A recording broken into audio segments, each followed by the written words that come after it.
હા સાહેબ, ખાસ કરીને જે પોલીસ પરિવાર દ્વારા જે સેવા કેમ્પ રાખવામાં આવ્યો છે માતાનો મઢ મૂકો, શું કહેશો?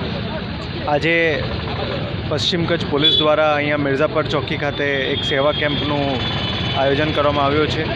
જે સેવા કેમ્પ આગામી દિવસોમાં અત્યારે જે નવરાત્રિના તહેવાર દરમિયાન અને એના પહેલાં જે માતાના મઢ ખાતે જે પદયાત્રીઓ પેદલ જતા હોય એ લોકોની સેવા માટે આ કેમ્પમાં જે છે એ લોકો માટે પેયજલની વ્યવસ્થા છે અને લિક્વિડની પણ વ્યવસ્થા છે અને લોકોને અહીંયા રેસ્ટ કરવાની પણ પોલીસ દ્વારા વ્યવસ્થા કરવામાં આવી છે.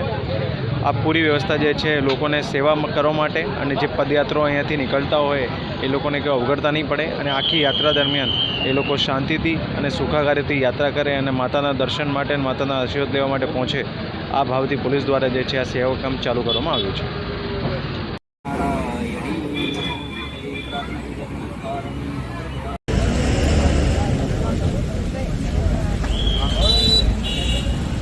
क्या क्या